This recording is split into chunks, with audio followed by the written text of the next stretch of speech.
This Sunday, Arsenal play Manchester United at Old Trafford, and obviously won there last year, have since been knocked out of the FA Cup by the Red Devils, but they now have a fantastic chance. They've not won back-to-back games at Old Trafford since the 1970s.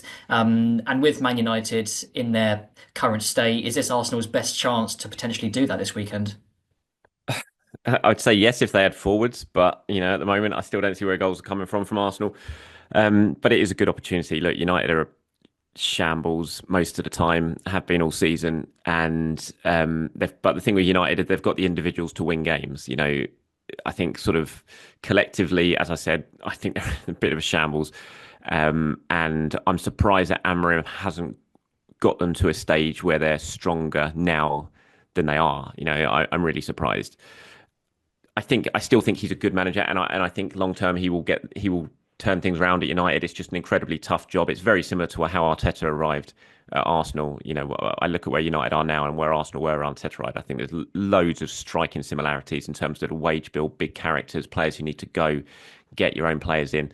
So yeah, it's a big opportunity for Arsenal. I don't know if I'm going yet. I'm still waiting to see if my accreditation request will be improved. I've never seen Arsenal win at Old Trafford. Every time I go, Arsenal lose. I didn't go last season; they won. So I think it's probably better for Arsenal if I don't go. So we'll wait and see on that one.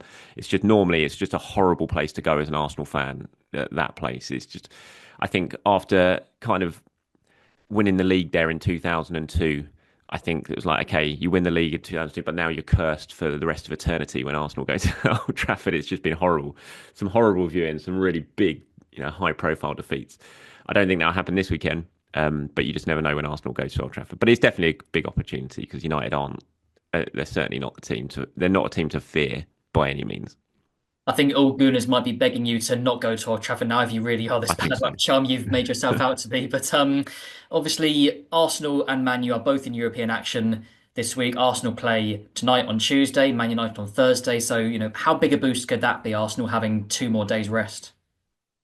Yeah, hopefully. I mean, take anything right now. I don't think it's a be all and end all. The top clubs are used to playing Thursday, Sunday. Arsenal had to do it for a long, long time when they were in the Europa League. So, are United at home or away on Thursday? I don't even know who they've got. They're away, Real Sociedad. They're away at Sociedad. Yeah. Okay, yeah. So, I mean, yeah, it is a boost, no doubt about it. Having those 2 extra days to recover is a big, big boost. It would be nicer if Arsenal could go into it with a bit of momentum as well. If they could get a result against PSV and take that into the United game, then that'll, it sort of give the energy levels an even bigger boost on that as well. So, yeah, it definitely be a plus point for Arsenal.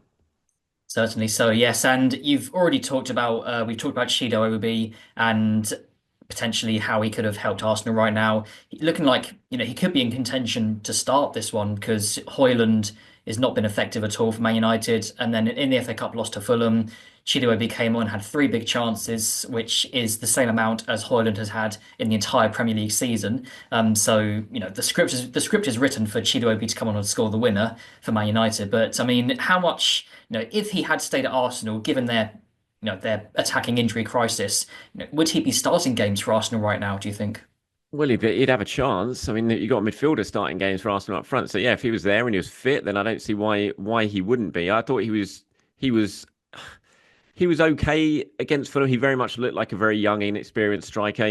Ran around, put himself in good positions, but the sort of end product wasn't quite there, which you'd expect from a young player. Like you said, the narrative is there to be written for him this weekend if he's not starting, because he's not been registered in the Europa League squad, is he? So he's not going to play on Thursday night. So he's going to be, I'm sure sitting at home desperate to get out there on Sunday, and he'll know there'll be a lot of eyes on him. And one thing from the very limited knowledge I have about Chido during his time at Arsenal is that he loved the spotlight, and it's a sort of place where he thrived in it and getting the headlines and all stuff like that. So he'll want to write his own headlines on Sunday, no doubt about that. But look, he's coming up against William Saliba and Gabriel if he starts a game on Sunday, and that's hard enough if you're the best striker in the world, let alone if you're a 16-year-old kid trying to make your mark. So, I'm sure he'll be up for it. I'm sure he'll be very excited to try and do it, but whether he actually can against players of that sort of quality, we'll have to wait and see.